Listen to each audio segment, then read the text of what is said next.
You're about to watch an episode of Razor Wire Fields. Viewer discretion is advised. Hey everybody, welcome to Razor Wire Fields. I'm your host, Redbeard the Great. Today I got someone super cool, super special, called my mentor, producer. You know, in a way, he's helped me put this podcast together, but he's got a great, inspiring story. And I want to introduce everybody to Damon Wells, aka KYSHEEM REMIX. Tell us a little about yourself, Damon. For this podcast, I'm Damon Wells. That's my legal name. I'm on YouTube and Facebook, Instagram, TikTok, and all that. I'm in the KYSHEEM REMIX, KYSHEEM REMIX. And the link will be in the description. We'll link you to his page. Check him out. He's really good. And I think awesome. Remix, with people probably think, oh, is he a producer? Yeah, I produce beats. I'm a DJ, actually a DJ that produces beats. But you were asking about my story. Where you wanted me to start from? Oh, like, you know, how you grew up, you know, what it was like growing up. Man, I grew up in the hood, man. Yeah. But I was like a fly on the wall. Like, I grew up in the hood, I grew up in the projects, but for some reason, I was never out in the mix of all the crazy stuff that was going on. I just saw it. Yeah. You know what I'm saying? I went out in the park, I played and stuff like that, but I was never into like the selling the dope part, the drinking part, anything like that. But I'm right there in it. You know what I'm saying? Exposed to it. The lack of medical care, the lack of seeing a psychologist, psychiatric care, you know, just regular life stuff, you know, the lack of going to the dentist, the lack of going to a regular primary healthcare doctor. So, you know, I grew up in poverty, but I just knew it's something in me that I'm wired, man, to always want to go get it. Yeah. And I was young, and so I started rapping. I was actually a rapper, and I was pretty good. Yeah. Dancing and rapping. I was in high school dancing and rapping, and then I went from that to I would play on my DJ. I had a DJ, so you know the rapper's always a DJ. Yeah. So I used to jump on his turntable, was like, yo, man, he's like, man, he's like, yo, man, you're pretty good. You could DJ. And so, you know, he went through his situation or whatever it is that he went through, and he said, hey, man, you can just have my records, you can have my turntables, you can have everything, just come get it. So I came and got it, like, dang, okay. Yeah, so you know, that's a long way from scratching on my aunt's stereo system and scratching on my mom's stuff, scratching up people records, like, I think it was The Show by Dougie Fresh, Rockmaster Scott, the Dynamic 3, Request Line, stuff like that. The Fat Back Man, I'm just remembering all the different stuff that I used to cut. Shaka Khan, it's like way back I was a little kid, man, you know, probably like 11, 12 years old when those things came out. But I went on to becoming a DJ, man, and made some pretty good money being a DJ, you know, traveling the world, touring with rappers, doing my own stuff, like different parties and stuff like that. And then I went into beat making, and so I started producing and stuff, man. I was like, whoa, okay. Had a few connects. Was on the brink of really making some noise with like Jay-Z, Lil Kim, the Lost Boys, Mr. Cheeks, 50 Cent. I was on the brink of doing some stuff with them, and so I was working with some local guys, and I got into an altercation at my recording studio with some artists I was working with, and I had to use my firearm. One of them deceased, so I ended up going to prison for 15 years. Yeah. Long story, man. We'll get into that later as far as like the legalities of it, what happened, the details, but it was a bunch of bullshit. You know, the court system's bullshit. You know what I'm saying? Like, yeah. I mean, I'm not saying this to be on here, to be blasting people, but, you know, like the paperwork don't lie, the evidence don't lie. You know, they tamper with evidence, they hide stuff from the jury. When they take the jury to the back, they don't want the jury to hear. Everything's always stacked in the favor of the state against the defendant. And they bullshit. You know, I'm just gonna be real with you. So anyway, I spent 15 years of my life in prison for some bullshit. You know, I hate that happened to the family of the deceased, and I definitely, if I had to go back to that day, I wouldn't want that to happen. But we're going to move it a little further to the bullshit that goes on in the justice system. This not what this podcast is going to be about, but they full of shit. This going to be real with you, they full of shit. And I say that because I've been a jailhouse lawyer. I've got people out of prison. I've done motions. I had templates. The same way Microsoft Word got templates, and you know, I got templates when I was doing stuff. And I'm not a lawyer, I'm not giving legal advice, but I have written letters and done motions for brothers and sisters in prison and got them out. Yeah. But then the same motion that I use and the same letter that I use, the same law that I use, the same statute that I use didn't apply to you. Didn't apply to me, or it didn't apply to another person. I'm through the same exact motion for 3 people, the same issue, and only a couple of those people get motions granted. So they're saying that Lady Justice is not balanced. They're saying that, hey, you know, this is what it's going to be. We're going to let this person go, law, you know, like I said, it's not all gonna be about law, but I'm hitting different parts. Yeah. So say you got a guy, now this is controversial out there, and I can see all y'all people out there cringing y'all face up until it comes to your front door. In no way do I condone any type of violence against senior citizens, elderly, children, anybody. I don't condone no type of rape, incest, murder, child molestation, none of that. But however, you have certain protections under the clauses of the United States Constitution, supposedly. Say you had a guy that's been accused of molesting a child, okay? And they can't get any evidence from him, so they can't get any DA, they can't do this, whatever. So they go and they arrest him to ask him for questioning. Now, they're supposed to get an order from the judge in order to take any type of bodily fluids, any type of hair, whatever. Let's say the police beat him up and scrape him and take some of his blood and cut his hair and pull his hair while they beat him up. Then they take that evidence and they test it. Is a lawyer wrong for going to suppress that evidence? I don't think so, because they're bending the law. Like that's what law enforcement does. A lot. Right. They have to on one end, if you're a judge, on one end you're looking at the child being molested, being hurt, or whatever, and then on the other end you're looking at, man, they just violated his rights. Now, it would seem that the whole world, all y'all looking at this damn video, would be like, oh, he did it to the kid, he should have did whatever. But what happens when they kick in your door and they confiscate your guns, but they ain't have no warrant for it? You know what I'm saying? That same case right there could be a precedent, a precedent for how they do the next person. Or what if they pull you over in your car and you just as dirty as hell, 2, 3, 4 keys of crack in your car, not cocaine, but crack in your car. You dirty. Yeah. They have no probable cause to pull you over, no nothing. Everything straight, your license, everything, insurance, this and that, blah, blah, blah. All your stuff is legit. You got license. And they get that coke and you end up going to prison for 15, 20 years. That same case, see what I'm saying? Yeah. So, I mean, it's rough because he did something stupid to the kid. Yeah. And, he should have did that. They should have beat his ass and took that shit. But then that little thing right there affects everybody, and that's what happens in the justice system. So, like I said, this cast is not going to be about the justice system. This cast is about the bullshit. And razor wire field. So my experience in prison was I was a jailhouse attorney. You know what I'm saying? So that's what my podcast is about, being a jailhouse attorney, playing the keyboard for church, doing crazy stuff, different stuff like that. Not saying it was squeaky clean. I got out with no write-ups.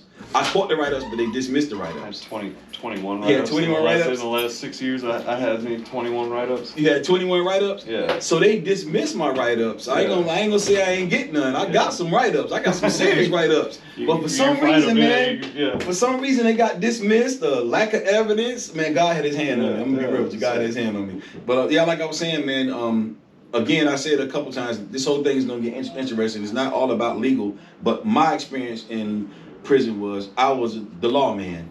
You come to Wells, I studied the law so much, I learned every aspect of the law. I've won civil lawsuits, criminal lawsuits. I've done the nature of law, dealing with the bid bond, the performance bond, the payment bond. I've put liens, IRS tax liens on the county, on the DA.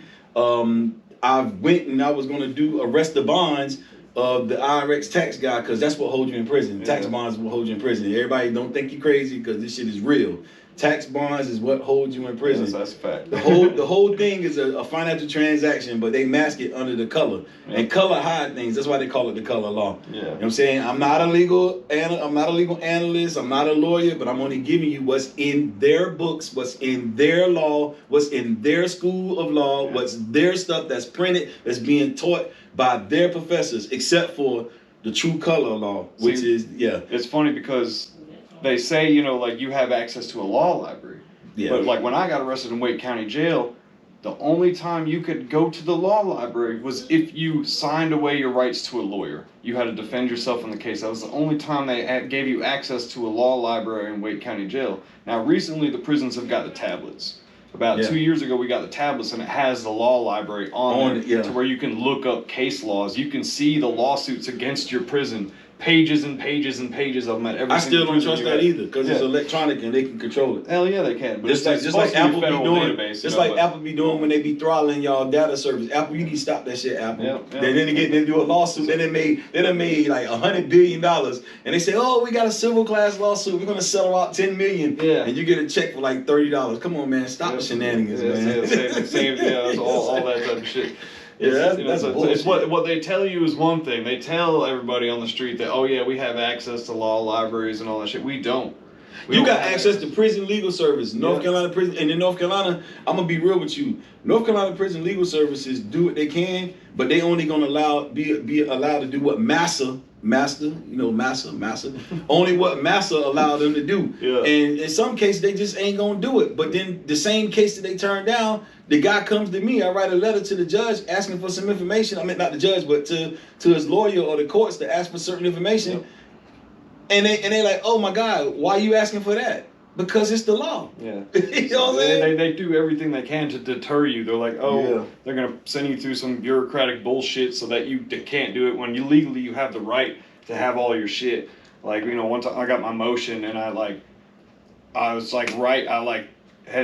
He got his discovery. Yeah. He said emotion is everything. Yeah. Clarity. He got his motion he put it in motion and got his discovery. That's which all your supposed evidence, to be was supposed to be all of the evidence. But guess what? Withhold shit. If the prosecutor withholds something, prosecutor misconduct. Yeah. I'm thinking that we should lobby for laws that whatever you do, you reap what you sow. If you wrongfully convict somebody, then you need to be convicted. Yeah. If you've hired a temper, like I worked on cases where they hid the semen that was on the fabric, and come to find out it wasn't even the person's semen that was in prison. It was somebody else's semen. Yeah, they just hid the conviction. That's prosecutor misconduct, man. That's a fact. And then the courts goes into this thing where it says procedural bar. Y'all full of shit with that procedural bar, man. You could bar. I could bar this damn bottle of water. Oh, you barred. You can't sit on the table. Yeah. Get your ass down there. Come on, man. People be having factual, legal.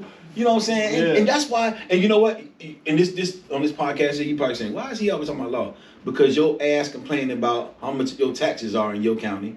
You complain about how much it costs to get an ID, how much it costs to get a driver's license, how much it costs to get a business license. You know why it costs that much? Because they need that damn money to maintain the prison system. That's a fact. That's why you got to stand up and make sure they do it right. How many $100 is it a day? Man, it's probably like it's like $30,000 or $40,000 a year for an average average brother or sister that's incarcerated. Yep. And then for a violent offender, it's probably $50,000 or $60,000 a year.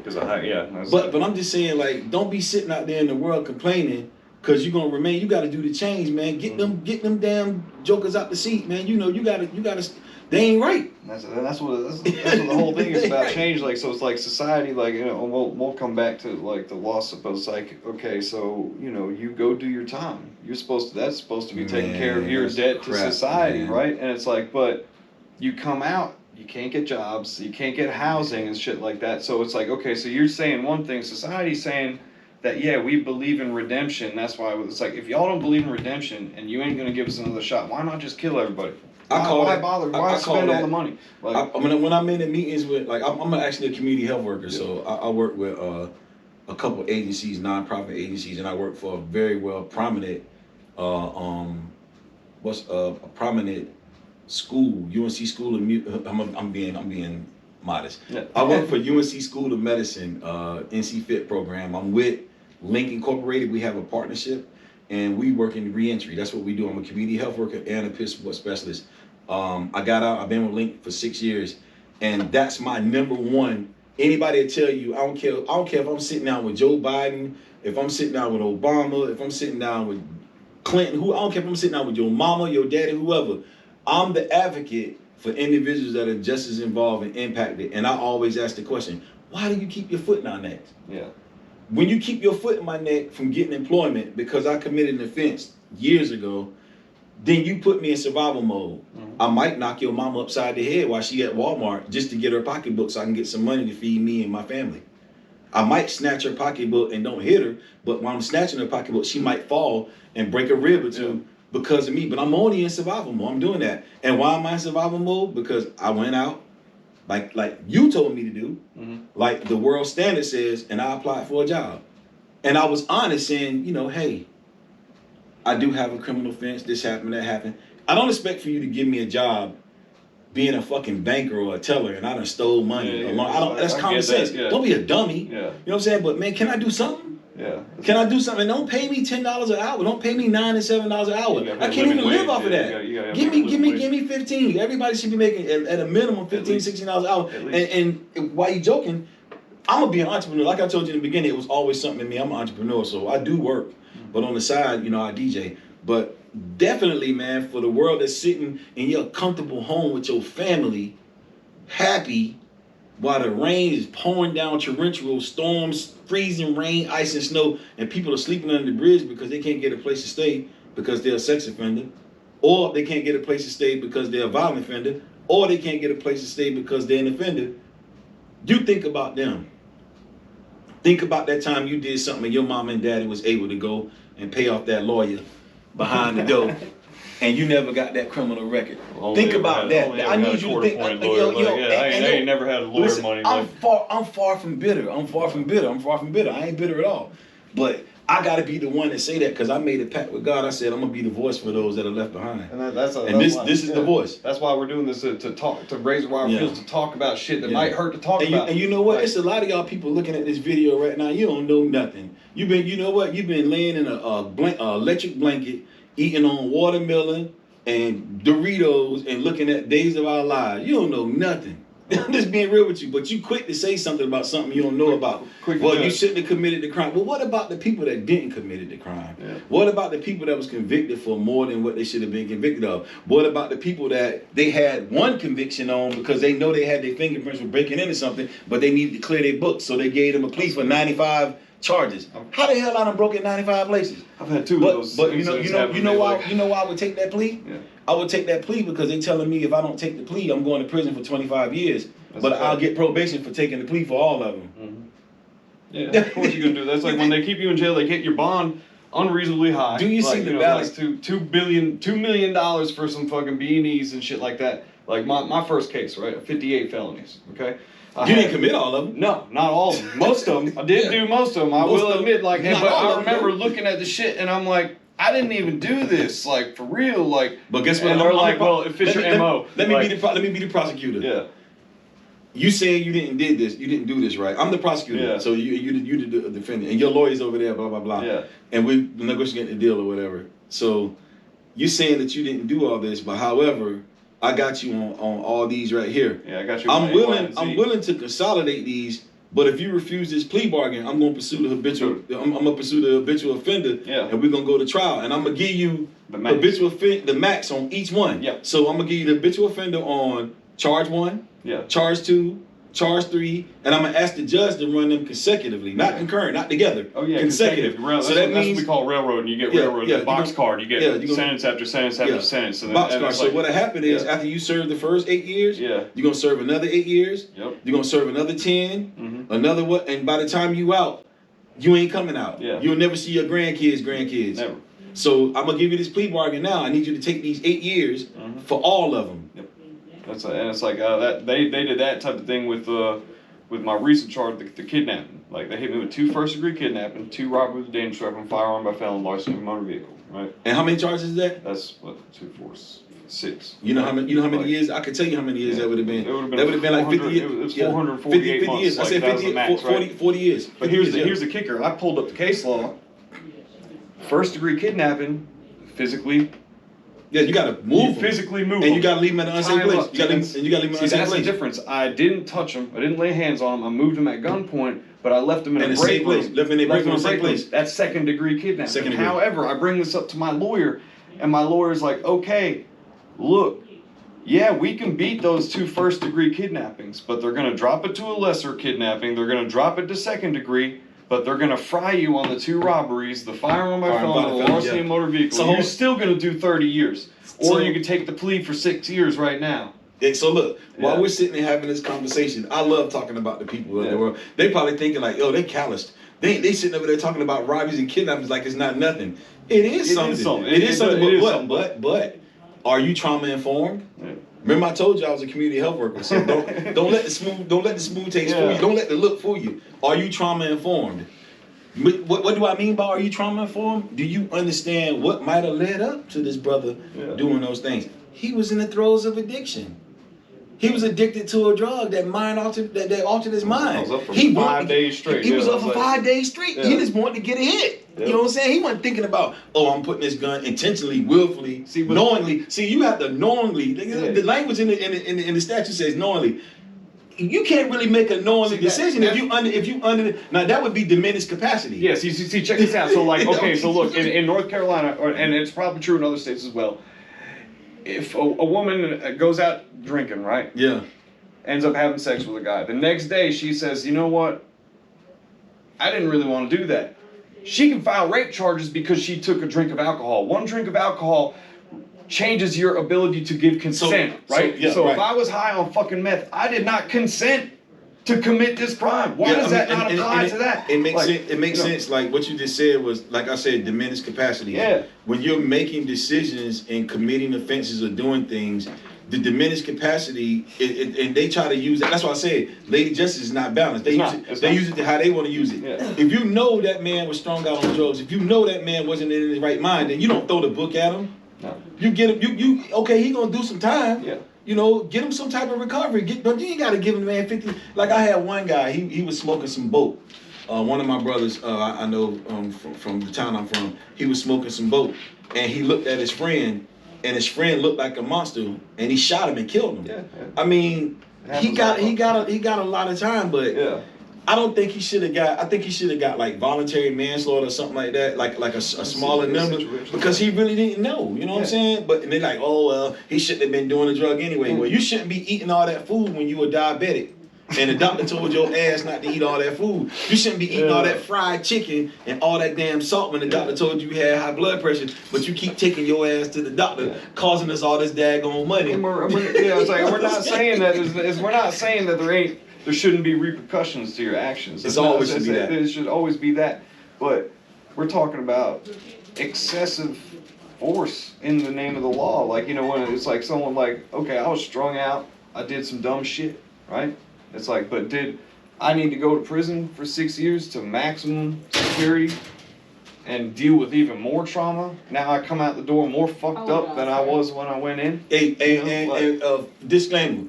For the purpose of this podcast here, the agencies that I work for, they don't have anything to do with my personal views and what I say and how I feel about how I feel. And this doesn't reflect how I work. I'm the #1 advocate for the brothers and sisters that are just as involved. And I will bring you to Jesus at the table on all accusations, facts, or anything that has anything to do with the embetterment of my people and myself. So for the agencies that I work for, you all know I love you, and you all know that Demond is unfiltered, and he's coming to the table. And when he comes to the table, he's coming to the table to tell you all that, hey, get it together. Because guess what? What don't come out in the wash, it's going to come out in the rinse. So all this stuff that you're doing now, yeah, man, I'm sitting with popcorn waiting. I got popcorn and water waiting for the covers to come off. You know what I'm saying? So let's just get it right now. That's fact. Let's get it right now. Yeah. So that's why we gotta have these honest fucking conversations, because it ain't everybody in the media and people want to have these politically correct fucking conversations and shit. Like, they ain't telling what everybody's working using language and semantics to fucking bullshit each other. So that reminds me of my trial. Like when I went to trial, they had a you know how they got the stenographer on the side? Yeah. So I've been to trial twice. I went to trial twice. I've been to the United States Supreme Court.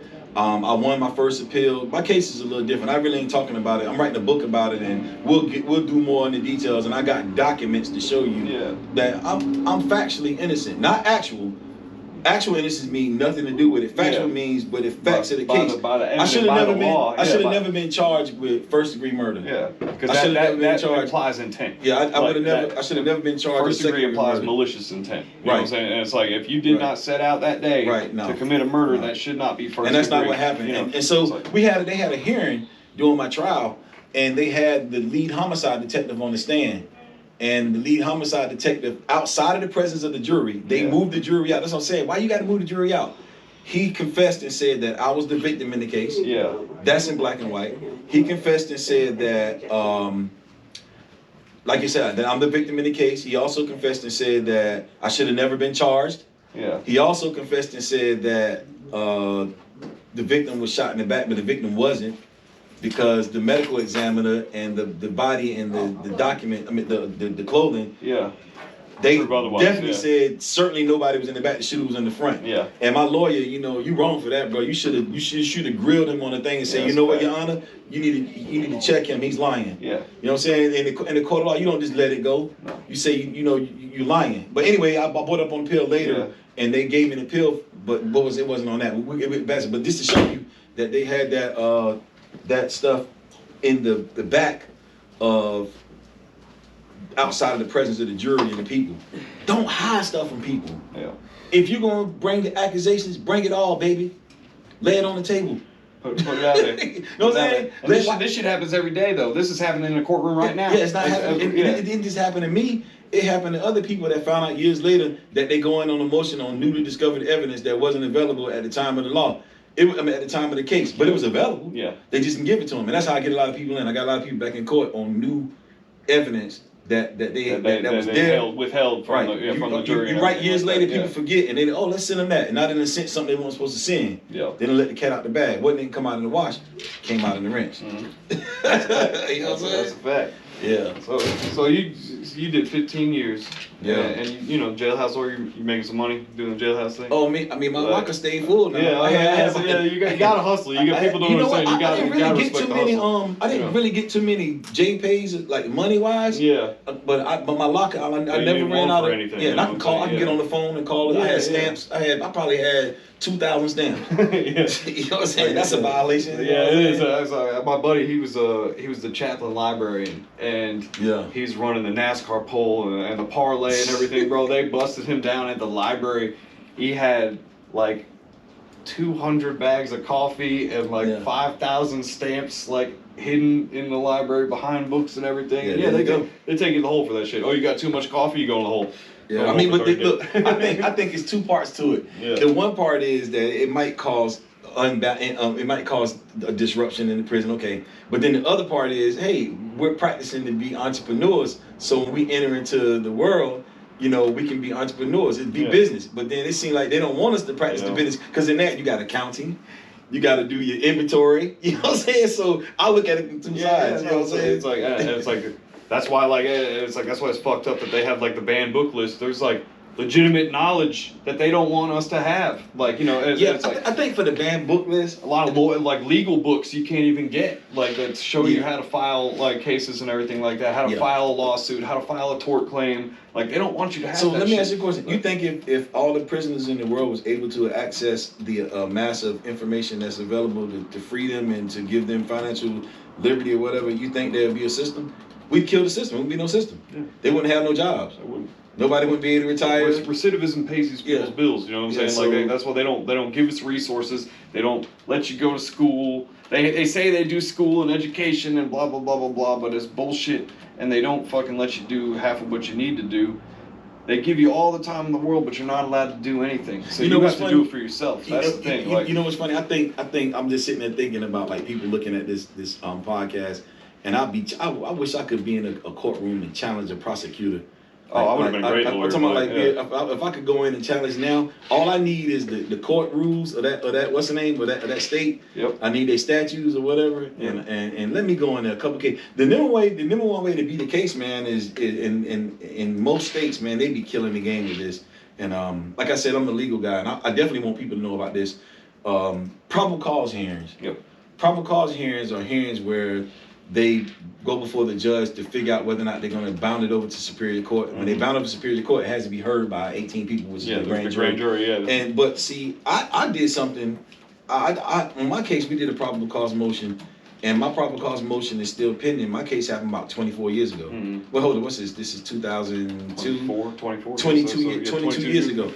My probable cause motion is still pending in the district court. They never gave me the due process of denying it. Yeah. Or granted it. So look, let me tell you what. This gonna bug out. When I tell you what I'm about to tell you, it's gonna blow you away. Listen, this right here is gonna blow the internet away. I promise you. I asked for the probable cause motion. I never got it. So the DA comes back immediately with indictments. Mm-hmm. So I asked the question. You know, I'm a jailhouse lawyer. In the state cases, in most states, the testimony and what goes on in the grand jury room is secrecy. It's not privy to the release of the defendant. Yeah. On the federal level, You're supposed to be privy. everything is privy to. Okay, so but I asked for the framework. I asked for the minstrels. The minstrels are available because they public record under the Freedom of Information Act. What time the grand jury convened, what time they went to lunch, what evidence they asked for to be reviewed, what just what they said, everything. Yeah, I don't want. We don't want what they say. You can't get what they said. Yeah. This I'm gonna tell you again. You can't get the just testimony. get the times that they. You can get the framework. Yeah, so the framework schedule and everything. Yeah. Like So that. I asked for my information. Right. Yeah. I sent my mama down to court while I was in prison with a motion to ask for that. They closed the clerk's office, closed the windows, and all the clerks went to the back and left my mama standing at the counter. That's how they do. That's it. And my mom was like, they were whispering, people were shaking their heads. Yeah. My mama said, what did you tell me to ask those people? They never gave me those minstrels. You know why? Because the damn DA rubber stamp the indictment. It's impossible this is deep, for a grand jury to hear thousands and thousands of cases. It's not enough hours in a day or a year for them to come back with true bills of indictment for every case or crime that happens in the world. No, hell no. It's impossible. Yeah. I mean, we got 24 hours a day, and we still ain't got enough time. We go to work for 8, 12. I think they're working, 9 to 4? Yeah, so let me... With a 1 hour paid lunch? Yeah, so let me ask you a that question. shit. How in the hell are they hearing the facts in the case? How do I know in my case? I was charged with first-degree murder. Yeah.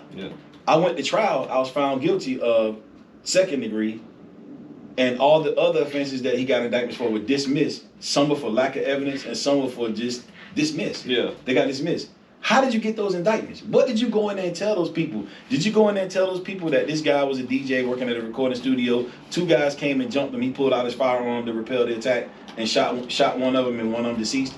Did you tell them what happened? Because that's what happened. No, you didn't tell them that. I don't know what you told them. They said this man shot this man.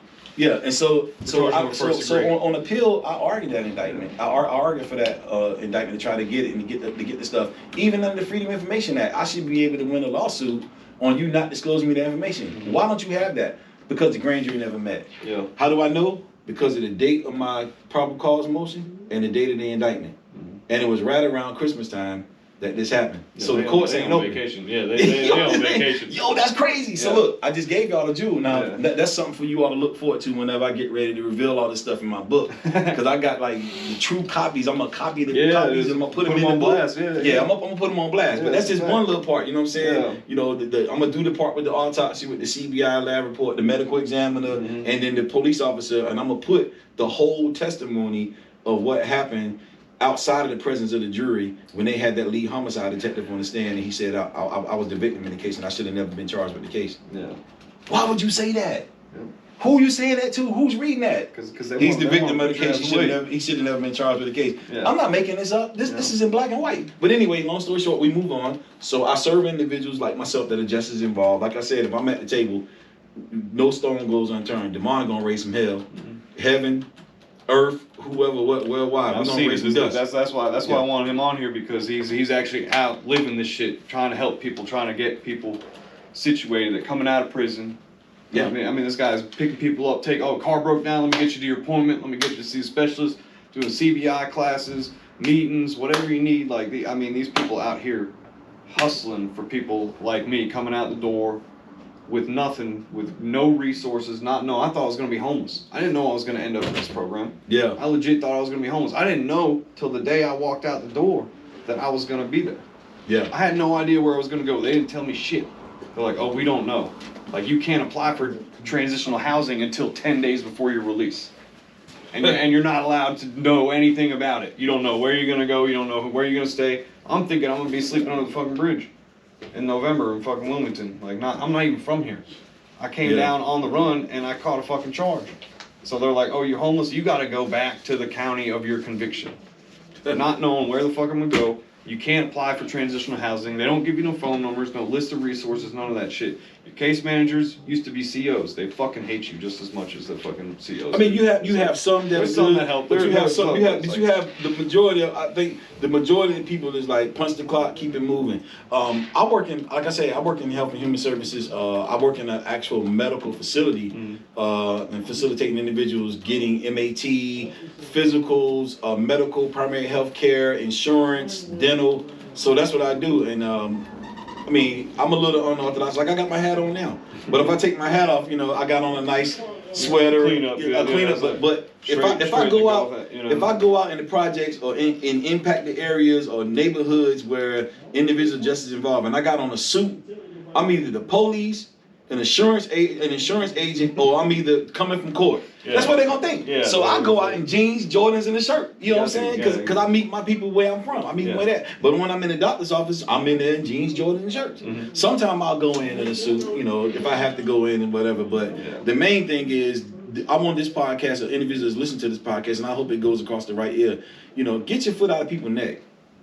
You know, give people a chance, man. If you for second chances, let it be second chances. Not I'm for second chances, but I mean, second chances are second chances. When a person pay their debt to society, imagine you pay your house off in 20 years and you go back and they're like, oh no, you got 20 more years to pay this off. Yeah. How would you feel? I mean, they are doing that with interest. That's what they're doing with interest. You know, that's what they're like, oh yeah, you say, I'm making my last car payment. No, you got 2 more years to pay for this car. You got 2 more. Yeah, like sorry, you're gonna be paying for this car for the rest of your life. And that's how the brothers are, man. Especially the other brothers with the other life sentences, the ones that have to register as sex offenders. Not defending them, but just letting you know the plight. Like I said, I did jailhouse work. And individuals like that some people are actually innocent. And they take the plea. They take the plea because they're scared. Scared to death. But they have to register as a sex offender. Yeah. Some have to wear monitors on their ankle for the rest of their life. Yeah. They have to be monitored. They have like a actual monitor on the ankle, and they really never did it. Some are guys that might have been dating a girl when he was 17 or 18 and she was 15. I mean, that or like. So I'm not condoning any like none of that shit. Like I really can't stand them. The ones that did it, like I won't even fucking. But I wouldn't piss on them if they were on fire. Yeah, but some are innocent. And it's like that's the whole thing. It's like the system is stacked against us. Well, I mean, then on the other end, how do you okay? Some of the guys that committed stuff, you piss on them. What about some of the slave owners or some of the older people that were overlords or prominent people that slept with 14-year-old black women? And 15-year-old black women, they were never charged back then. They were never charged. Condoning that shit. That's what I'm saying. So I'm thinking more of the statutory rape. Now I don't know the facts of this, but you know, go do your research. I'm thinking more of the statutory rape offenses came and charges came in play where the slaves or one of the slaves ended up sleeping with the master, the slave owner's daughter, and they have, you know, who's this baby pappy? Who's it? You know what I'm saying? So of course, a lot of laws are color motivated. So I'm thinking, they say, man, we can't have all these daggone older people sleeping with our young girls. So we're gonna come up with this law. I ain't making that up. Maybe that's just something y'all can go research. You know what I'm saying? But we definitely wouldn't. You know how America was built on the back and blood of individuals, immigrants, and also individuals from Africa. You already know. It's conversation. We ain't beating on that. But the newer generation is a lot more receptive and loving and a lot more contemporary. And you have to really be taught to be, you know, racist and taught to be. But I'm just gonna lay that on the table. You know, those laws are definitely racially motivated. A lot of fucking laws. A lot of the shit is racially motivated. That's a fact. That's a big fact. And I know y'all uncomfortable. Nobody wants to have that conversation. But guess what? We having this conversation here. Don't be afraid to have the conversations in the comments. No. And it's funny. It's like that's what I love. Like I didn't love doing time, but like we'd have these conversations. We'd have different gang, white, black, mixed, you know, Spanish. Like everybody just sitting at these tables parlaying about it's like, why are we fighting each other when these are the ones pushing the division? The fucking the slave owners, the police, the people that run these prisons. I be telling brothers that, man. I'm like, why are we arguing with each other about dope and shit like that when these are the motherfuckers, these are the enemy? I say all we got is us, man. Like it's really not the world against us. Yeah. But at this particular point, while we're on this podcast and at this particular point in state, at a large majority, it is the world against individuals that are just as involved because they discriminate on housing, they discriminate against us on employment, finances. We can't go to the bank. We can't get loans, a lot of stuff. I mean, there's still some places that it's not as bad as like, oh, woe is me. but it's just bad. Like, just leave me alone. I done did my time. What the hell wrong with you? Now, I was okay. God bless me. I believe in Jesus Christ, man. Crucified, buried, and resurrected, man. Like, there's no other. So, you know, we're not here to, hallelujah, do all. We're not doing all that. Though Jesus is Lord. Either you got him or you don't. I wish you get him.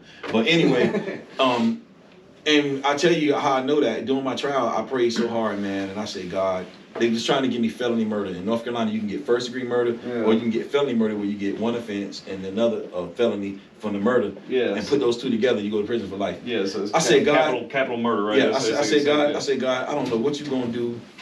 I don't know how you're gonna do it, but I know you can do whatever you want to do. I said, man, I need you to hide the victim in this case. And so when it comes time for me to go to trial, on the part of the trial for the assault with a deadly weapon intent to kill, the prosecutor said, Your Honor, we've been looking for this victim in the case for a couple of years and we can't seem to find the victim. Watch where I go at now. We can't seem to find the victim.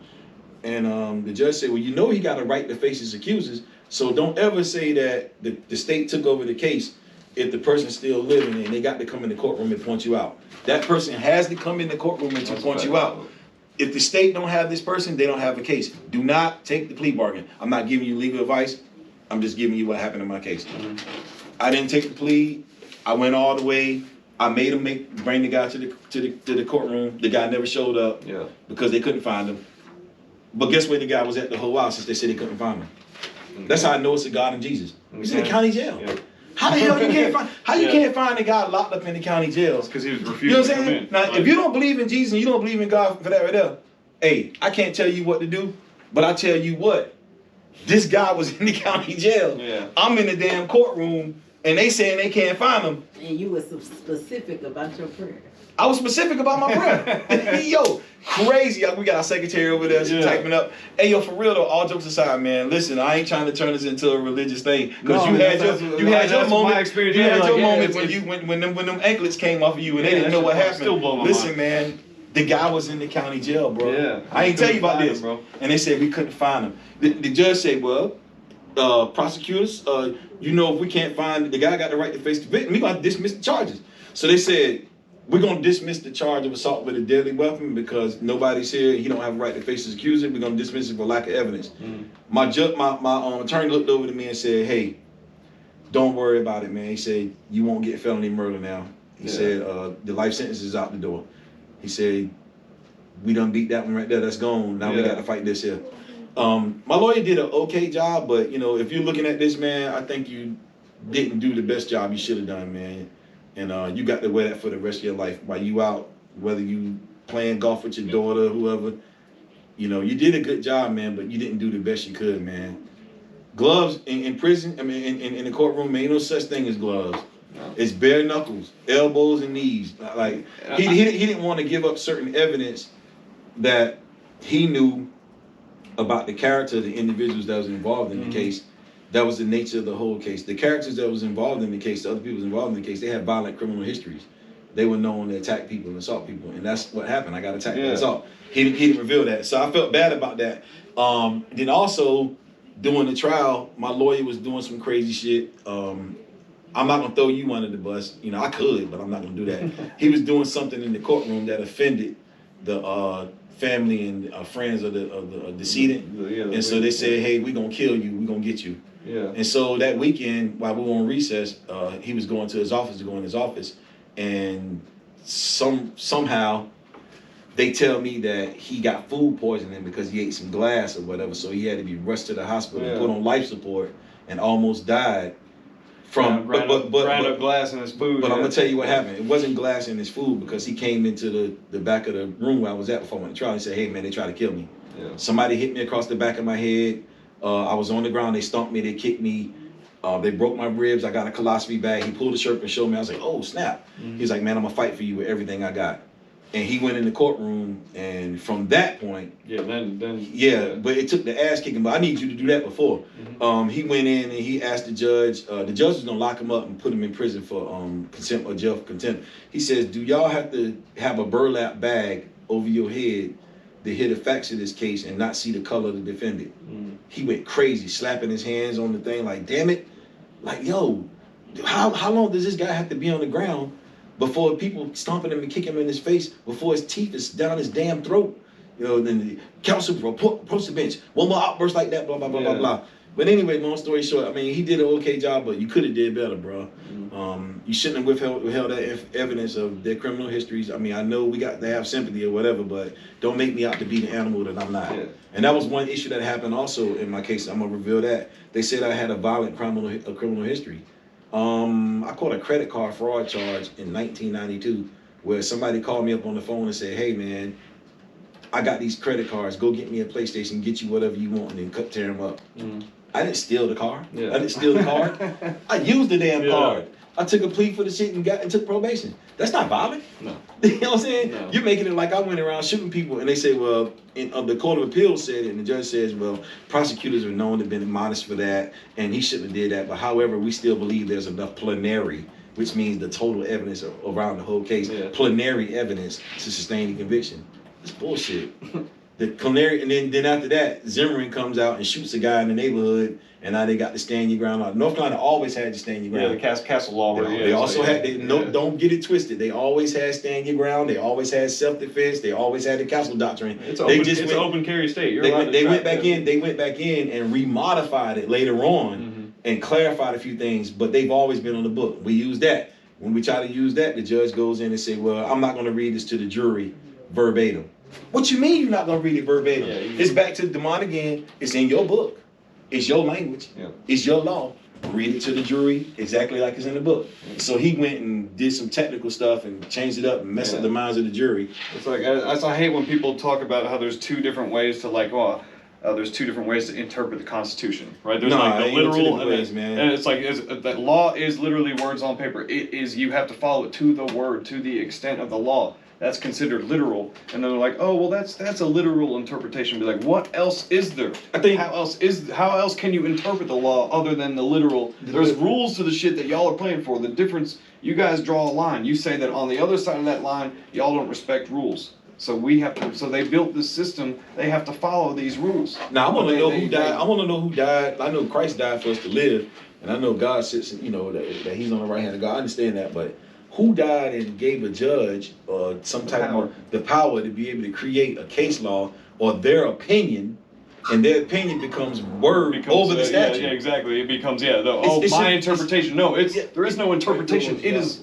law. No, even if he had an interpretation, the interpretation should be analogous to the law. To the law. Yeah. The interpretation should be analogous. If it's analogous to the law, meaning exactly with the law, that's cool. You broke it down to layman terms, blah, blah, blah, blah, blah. But when you go like this right here, and one go over here and one go like that right there, you're full of shit. Yeah. And guess what? It happens every day in the courtroom. And that's what's like they have these laws, they set these policies and procedures, they break that law to convict. And they didn't follow policy and procedure. No. They went against their own laws. And then sometimes you're able to get redress in monetary funds and on appeal, but what happens to you? Like right now, I don't have a relationship with my daughter. Yeah. Like when I got out of prison, the first day I got out of prison, I told my daughter I was gonna come see her. The first day I got out of prison, I went to go see her. She wouldn't come out of her school. She was bawling, crying. Her grandma called, her mama called, "What are you doing at her school?" Blah, blah, blah. She's traumatized. I'm like, yo, I told her I was coming to see her. I love her. I made a promise to my daughter. Yo, no relationship. Yeah. And I've been out of prison since 2000. I went in 2002, got out 2017. She's in college now. And I sent her some money. Now I get a Venmo saying, "Hey, can you send me $300 for my birthday and my rent?" But damn, I ain't got no relationship with you. We ain't talking, but I'm gonna sing something for my birthday. You my daughter, like God. Like sometimes we don't have a relationship with God, and He just continue to do what He's gonna do. I'm gonna do that. But damn, can I know you? Yeah. Can I know what you like to eat, what you don't like, what kind of music you like? Do you got a boyfriend? That shit crazy. And the system don't see that. Now I could have been bitter and said, you know what? There's times where I seen the prosecutor in the case, in my case, and that's why you can't hold forgiveness. Times at my job, I seen him walking down the hallway. Times when I'm driving the car, he walked across the street right in front of me. You can't just be bitter, man. You gotta move on, man. But I'm gonna be an advocate, and I'm gonna be very strong in what I got to say about my brothers and sisters that are just as involved. Those that are free, or the land of free, the home of the slaves. You know what I'm saying? The land of freedom, home state. We still slaves when we out probation, parole, post release, house arrest. I got a girl that's on my case right now. This is deep. I'm glad I got this platform so people can hear this, man. And y'all can hit them on the inbox. Hit me on KYSHEEM REMIX on all platforms. KYSH. Subscribe, comment. EEM. We talk back. We make sure you put my name in there. Oh yeah, we have this conversation. I want to talk about this girl I got on my caseload. So I got a caseload, and what happens is I get a caseload on my own, where I go out and get people out of the community that I support as far as like with transportation, housing, medical, like I said before, all kinds of stuff, educational opportunities from other resources that we have within our agency. I got this one girl, she got out of prison. She's on house arrest. She's homeless. She stays behind Food Line, that's her address. So in North Carolina, they be doing this crazy stuff where if you don't have address, either McDonald's is going to be your address, and you have to be in McDonald's parking lot when your PO come get you or Food Line. So she was on house arrest, but they made her stay behind Food Line on house arrest in a tent. So she went 3 days without a bath on her menstrual cycle. She had no food. I took her food. I took her McDonald's. I took her medication. And then we had a torrential rainstorm a couple weeks ago, and she was in her tent and she almost drowned in her sleep because the rain came up over her nose while she was in a sleeping bag. But this is the same place that said, oh, you know, we're rehabilitating you, and we let you rat out, and we put you into the woods on house arrest, which means you can't leave the perimeters. If you do, we're gonna lock you back up. I've seen several people go out homeless. That's true fact. And because they don't have an address, commit on the ground. No, they lock them up for not having an address. Yeah, that's for being homeless. Oh, we didn't give you any resources. Get out the door. Oh, you don't have any resources? Come back in. Now on the other side of that, this is for the people in the back. On the other side of that, some of the people we offer the resources to, and they don't take them. That's true. Some people want to be homeless. But that's a mental health issue. So we have to understand, instead of, if we can't meet them with that, how can we meet them with the mental health, which, you know, mental health encompasses a lot of stuff. CBI, cognitive behavior intervention, changing your thinking processes and stuff. How can we bridge them to therapy? Oh, you going to see a psych, you crazy. No, if you're not going to see a psych, you crazy. Yeah, let me say that again. If you're not going to see a psych, you crazy. Why do I say that? Because you can't tell nobody that's close to you anything, or people that's not close to you, because you don't trust them. But if you go to a psych, the psych is neutral.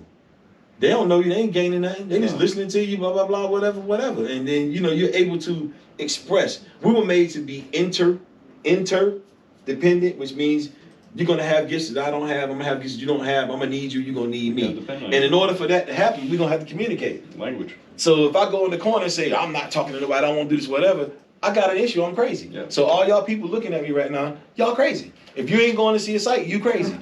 Go check yourself. Go talk to the people. Let them know how you're doing. When you get through talking to them, guess what's going to happen? You're going to say, oh man, that's good. It's that relief you get from speaking to some another human connection and shit like that. Even if it's like from a medical standpoint and everything like that, there's that connection.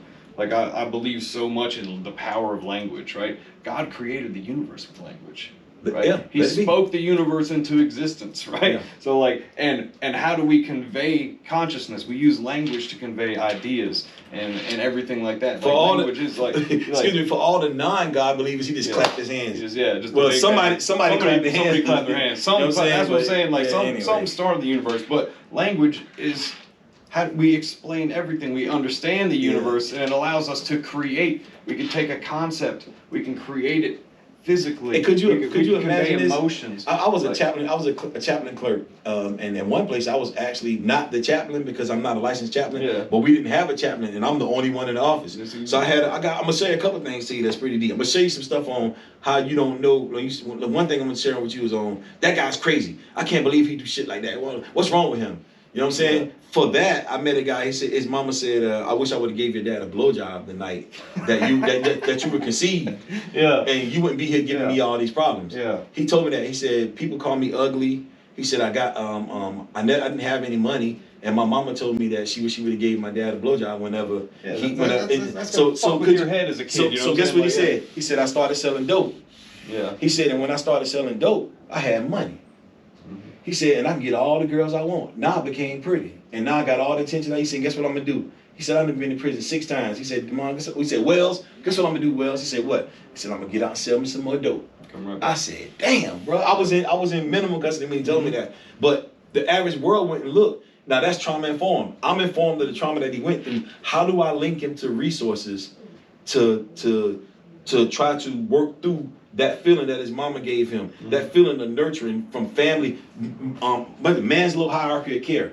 You know what I'm saying? Yep. The same thing that you wrote, the principle that you set forth on the housing, mental health, family, loving, sex, the same thing that you set, that's their standard. Yep. He's missing that. So by him missing that link, that's why he's committing offenses. Don't lock him up. Figure out, say, you know what, why is he doing that? Yeah, because he's getting all of that now from committing his offense. On the next thing, I like to see man battle God. For those that don't believe in God, for those that have issues with God, I want to see man battle God. We're gonna create something, but before you create it, you got to make what you're gonna create. You got to make it. You can't make sand. How you gonna make it? Where it come from? Who made it? You know what I'm saying? You gonna make water? How you gonna make it? You still using something that's here. You got to make it from out of nothing. Yeah. You can't use a plastic bag and put it in the sun and put something under it to get condensation to make water. Yeah. When you can't do none of that because where you get the plastic bag from? Yeah, we create with creation, right? So creation, somebody had to create it. It didn't just show up in here. telescopes. Telescopes. That's why it's like we create in our Creator's image because that's how we continue the expansion. He told us today. He said, "Be fruitful and multiply, subdue the earth and have dominion." Yeah. He said that. Yeah. You know what I'm saying? We ain't here to preach. You know what I'm saying? But we got to know that all things work together for good for those that are the called and those that love God and that are called according to his purposes. Because some people ain't gonna love God. No. You don't love God, you don't love yourself. Because God is you. That's deep. That's deep. God is you. We have God consciousness, and it's God is you. We have that. We have that ability to. We have free will. We have the ability to make choices. Oh, they done went ability to to prison create, and got jailhouse religion. Yeah. Oh Lord, they done went. I didn't find mine until the day I got out of prison. No, we didn't go to prison. He got his when he got out. He ain't like God enough. He's like, man, freaking. But then when he came out them shackles and came out them handcuffs on that bus, had some phenomenal shit happen to me. I have no logical, scientific, reasonable explanation to explain it. So I said, fuck it, I'll just go with it. That was his coming to Jesus meeting. And he telling the guards looking at him like, yo, we know we put him in the box. Yeah. We know we put the lock on the box. And we know we put the lock on the anklet. Yeah. But all of that is off and this guy's holding it in his hand. Yeah, I'm talking to my PO yesterday. She's like, how'd you get out? I didn't get out. I was like, I didn't. Like, they were double lock handcuffs. You cannot get out of double lock handcuffs. You can't get out of double lock handcuffs. Like, it don't. I was like, I don't know what the fuck happened. Like, So with that being said, and then a lot of people like, oh, they cussing, they talking about God, but they cussing. You don't know what God gonna use and how he gonna use it. He used a donkey. I think it's a fallacy. And the donkey was an ass. Yeah, we think that we know what God, the creator of the universe, whatever you want to call it, we think that we can we look at it through a human perspective. But I'm gonna tell you what I think. It's bigger than that. And it's not about me, it's about God. But I'm gonna tell you what I think. And I think I'm about right. Because he ain't struck me down on this. I think for God, he wants us to come to him and say, hey, I believe you. I believe in who you are. Mm-hmm. What is my purpose? Why am I here? Yeah. And he helps you figure that out. He helps you figure that out. Guess what? If you come to God just that humble, say, yo, I believe, I know you are. Yeah. I know who you are. Yo, you God. You did this. Who am I? What is my purpose? Yep. That's you laying your whole life out saying what, instead of saying, hey, well, I think you God, but I want to do that. Say, man, look, man. And for the people that don't believe in God, hey, man, I've been going through this life the whole while, not believing whatever. If you real to me, man, just hey, I don't know how you gonna do it, but I want to know what my purpose is in life, man, and I want you to show me who you are. Yeah. I'm laying down everything. I'm laying down all my thoughts. Just show me who you are. I guarantee you. So that's what he's gonna show up. A lot of these people don't. They like like me. I was like, I've been blind to it. He gonna show it's up. There, whether or not you realize it. He gonna show they up. might be like, I don't believe blah blah, but they're doing great shit and they're being good people. It's inherent in us to be good. Yeah. And like they're doing the shit. They're like, but they're being stubborn about it. But God's there the whole fucking time. And I was Muslim. That's where the KYSHEEM come from. Yeah. The KYSHEEM Sule Muhammad. That's where the KYSHEEM come from. Okay. I was Muslim. Yeah. I studied Ansaru. I studied Orthodox Sunni. I studied some Shia. Mm-hmm. But man, I tell you, man, what drew me to Jesus Christ is deep. Like I said, we won't be what's name. And this is deep. What drew me to Jesus Christ? Because everybody was pulling me away from Jesus Christ. Yeah. So I wanted to know why. I said, man, why is they always talking about this dude, Jesus Christ? Like, who is he? Why they, like, he's the common denominator in all religions and everything in the world. So that drew me to go research who he was. And I was like, whoa. When I found out who he was, all he was the image of God walking on earth for us to follow, to be that same image. He wanted us to mimic him. He wanted us to do greater works. He wanted us to cast out demons. He wanted us to heal the sick. He wanted us to be prosperous or whatever, right? And I was like, yo, this is totally different than what I've been taught. It ain't like, oh, you're going to hell, you're going to do this, going to do that, whatever. It's nothing like that. I was like, look, it's the father-son relationship. Your son looks up to you, daddy. It's the same situation. We're the son, we look up to God. It's like people like take it so literally. It's like, bro, everything that dude said was in parables. Dude was speaking in riddles and metaphors and shit like that. It's like, and you really think his whole story wasn't a riddle and a metaphor? But my main thing is, a lot of people think he didn't exist, or we're not getting too far. We're gonna go back to what we need to go. But just we got to give him glory, because in order for us to get through what we got through, we didn't just get through that on our own wits or will. All that time that you did in long term, I didn't even get to talking about me working. I was a MaxCon janitor. The janitor. So I was a janitor. I was the guy on the outside making the moves. You know what I'm saying? But I didn't really make no moves. I was a coward. I'm being real with you, because man, I ain't want to go back there. We hated people like that. I seen the way the shower. They take the shower goes. Oh yeah. The guy gets in the shower. The H-Con shit. And do Max. And then when you reading your mail, they come. And they got the viewfinder. I seen that. I said, man, oh my God. Dudes have been there back to 8 years. They've been 8 years. You know what I'm saying? That's very inhumane. They've been 8 years. I'm like, man, I ain't doing that. They're like, yo, man, you go back. I'm like, nah, I'm good, bro. I ain't passing nothing. You know what I'm saying? Man, you. What do they say? You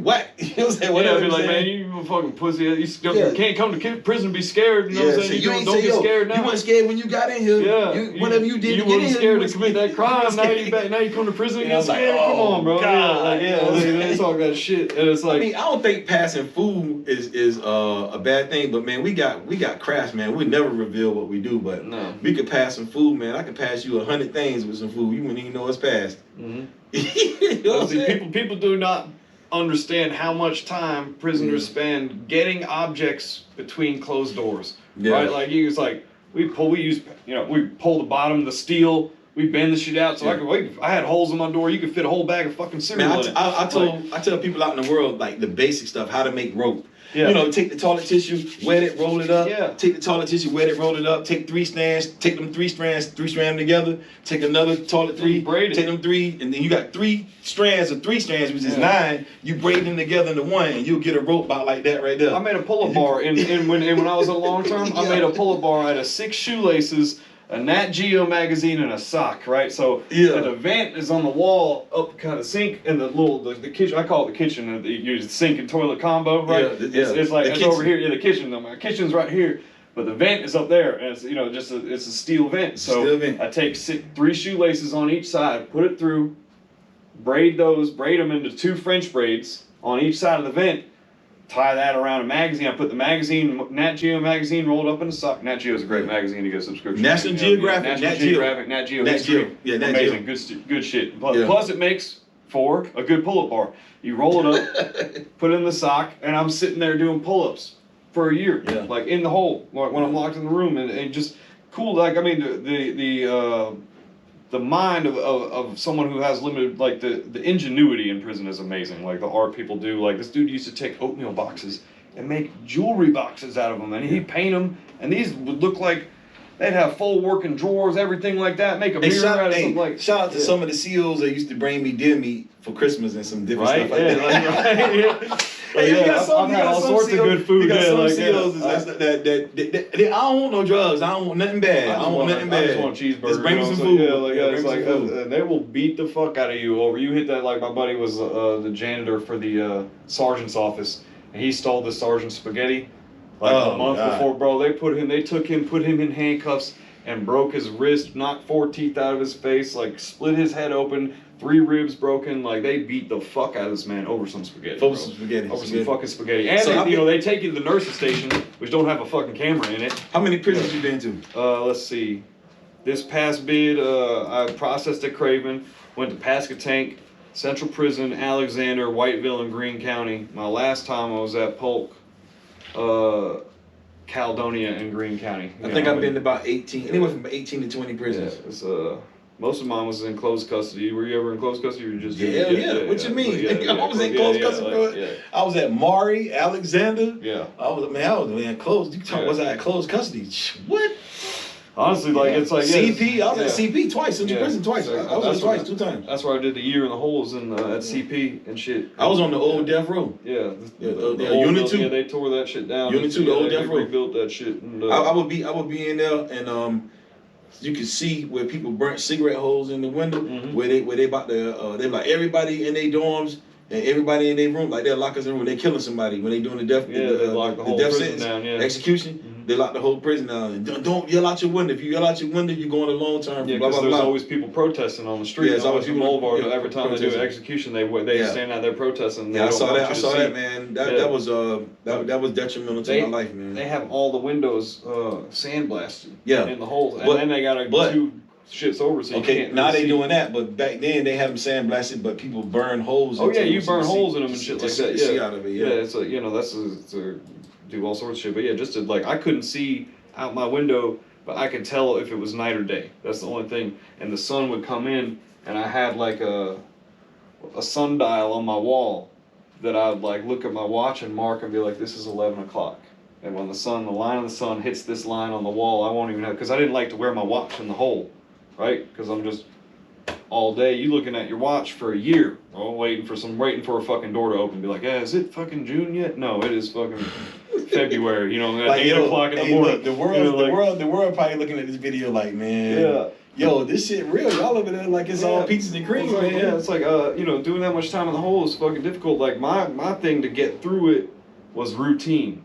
I do the same shit every day at the same time, right? And it's like, okay, that's institutionalized. Everybody's bound to the institution of time. If you ain't, you're a fucking liar. You go to work on time. You goddamn do the same shit at fucking time on the same days. You wake up, you eat, you sleep, you shit, you fuck, you do all that on a schedule. You don't even realize it, but we're creatures of habit, right? So routine helped me pass the time. I get up, eat my breakfast tray, turn on talk radio, listen to this show, listen to that show, eat lunch, work out, read, eat dinner, read, write. I did all my tasks today. Like, I can go to sleep now. I was like, med call, take my meds, go to bed, right? And it's like but it's like, that shit helped me pass the time so fucking much. And it applied even after I got out the hole. It's like, you stick to a fucking schedule, and it's like, I like a fucking schedule. I like my shit fucking organized and everything. Some people think dirty butts, as you walk by their cell, it looks like a fucking dumpster. They got piles of tissue and papers and shit like that. I mean, you got rats crawling, like literal rats. They'd be coming in and shit. Like this one dude, he slept in the cell next to me. He would put peanut butter on a spoon and leave it on the floor because the rat would come in and then try and take he would try and take the peanut butter with the spoon, and the spoon would get stuck, and it would make the noise, and he would get up and try and catch the rat trying to take. I'm like, what the fuck is wrong with you, man? It's like, Hey, hold on one second. Hey, we gotta take a break. Hold on one second. Yeah. That's crazy. We'll be right back. Yeah. We talking about solitaire? Like solitaire? Like the way I pass my time, routine, and like fortunately, because if you're on the mental health caseload, you're legally not allowed to do more than 90 days straight in the hole. But their trick is, you do 90 days, they bring you up to the committee, and they recommend you for another 90. So they put you on administrative seg, so it doesn't count that you're in disciplinary. So you did your 90, they put you on ASEG for a couple days, reinstitute another 90. And they do this for a year straight, right? And they just drag your ass. But like, fortunately, if you're on the mental health caseload, if you're taking mental health meds and you're seeing a psych, you get extra privileges. Like, I was blessed enough to get in the mental health class where once a week the lady would come take 6 of us out, and now you got to go out in shackles. You get strip searched. You get in your shackles. You go down. They take you to a little classroom downstairs, and they chain you to the desk. It's got the foot thing, so that you step in. They slide the lock. There's a lock on that, and then there's one on the desk. They put your wrists like this, so you're stuck on this metal seat with this metal desk, and they let us watch movies for an hour and a half once a week. That's how I got to see. I'm a huge Marvel guy. That's how I got to see Endgame. everybody's seeing Marvel Endgame, Infinity Wars and shit in the theaters and everything in 2020.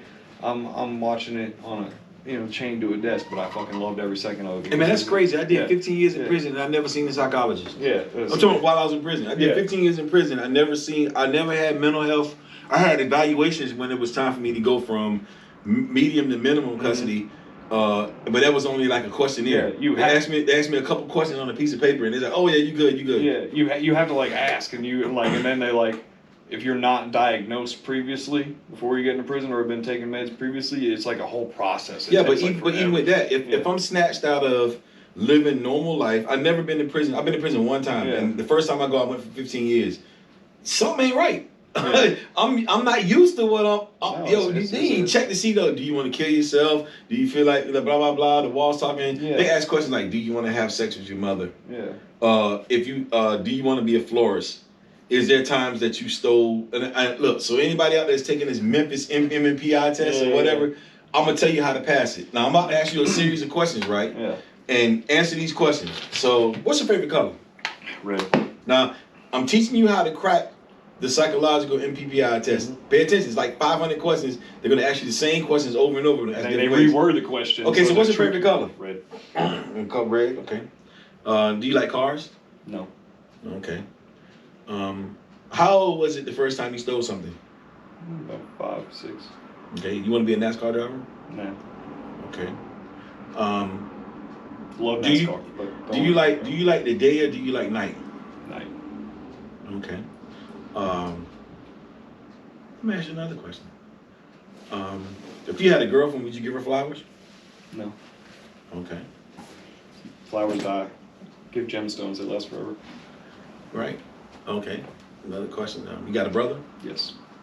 Okay. Are you the guy that you like speed? Or you like quick, fast stuff? Or, loud stuff? Yeah, heavy metal. Okay, this dope. Cool. Would you like to be a florist? No. Okay. What's your favorite color on the flag of America? Red. Did good. You got red and red. That's good. You did good. Okay. So that's they ask you the same question. They reword it. To so would you call yourself the life of the party, or you just laid back? I'm laid back. I killed you. You dead. Mm-hmm. I got you. I know. You failed on that one. Yeah. You know why?